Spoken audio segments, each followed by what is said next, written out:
Hello everybody, and welcome back to the channel for this week's safety recap. Before we get started, make sure that you give me a thumbs up down below here to encourage me to make more videos of this type. Also, subscribe to my YouTube channel where you will find additional videos of this nature, toolbox safety topic videos, and leadership training videos. Well, as you can see, I'm not in my home studio. I'm in the field, back on the job on that multi-story implosion. It looks like it's been moved back to the first part of the second quarter of this year before the implosion date.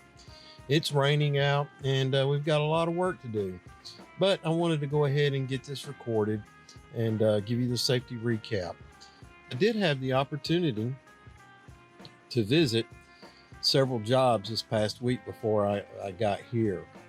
And on the most part, everything looked good.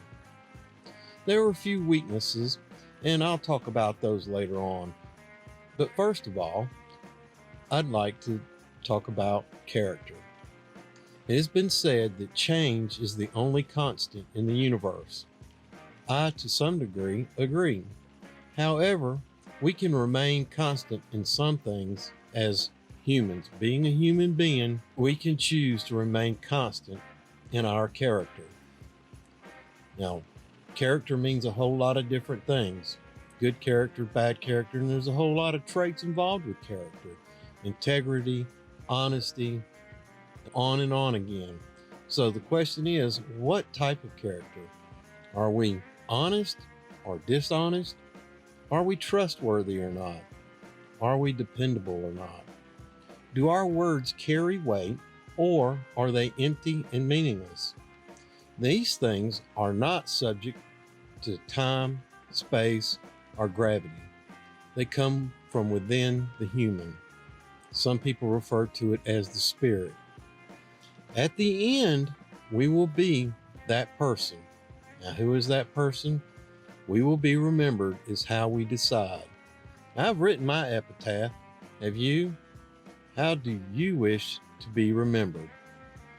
Now, that's a question that you must answer, and then live your life according to your decision so that in the end, you are the person you've decided to be.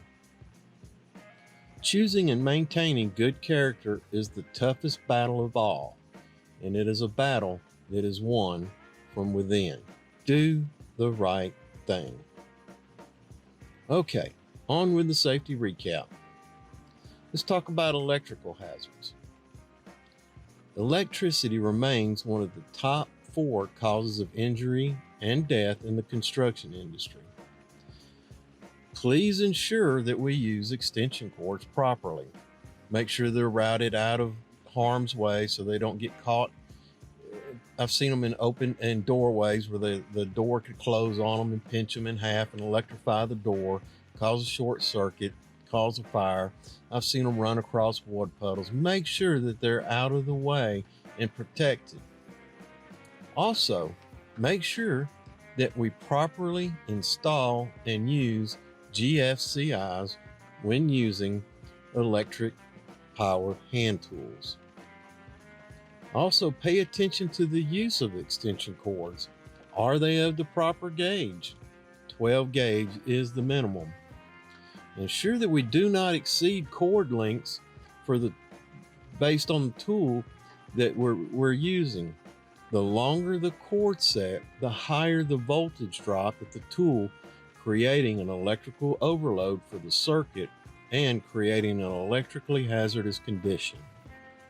Also, if you have breakers constantly tripping, it is an indication of an unsafe electrical condition. Now let's talk about equipment inspections.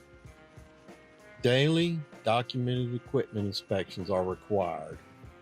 Equipment inspections identify repairs that need to be made and any mechanical problems that may be a hazard to the operator or others. Equipment inspections also help tracking of needed routine maintenance. Next, let's talk about environmental concerns. OSHA is not the only governmental entity we must deal with on our job sites. Environmental concerns should always be up there near the top on our list, such as, are there hazardous chemicals on our site? And how do we handle them? Do we have the SDS for the chemicals on our site? Is there an underground storage tank?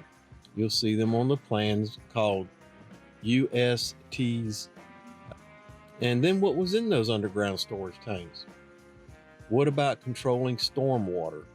We can't just let mud run into the streets or anything else when we have a rain.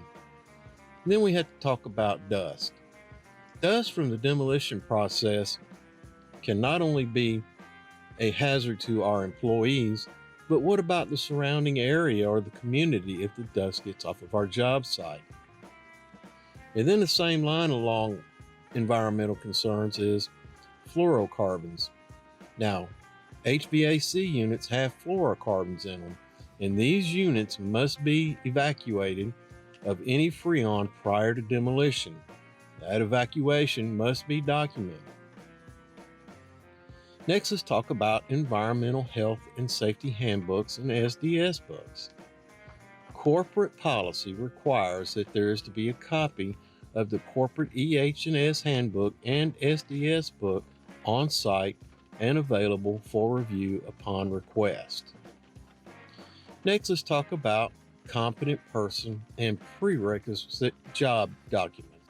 There should be on each job site someone who can and will identify themselves as the competent person.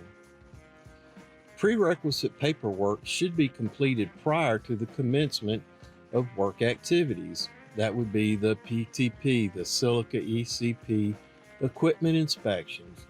Make sure that we have the EH&S handbook, the SDS book, emergency contact numbers, first aid kits, so on and so forth. Consult your company manual on the required documents on the job site. Okay, guys, that's it for this week's safety recap. Thanks for stopping by. Thanks for watching. Make sure that you give me a thumbs up down below here to encourage me to make more videos of this type. Also, subscribe to my YouTube channel where you will find additional videos of this type along with toolbox safety topic videos and leadership training videos. Until we see each other again, take care of yourself because you're number one. Look out for your co-workers and help ensure their safety. Have a grateful day, and I will see you in the field.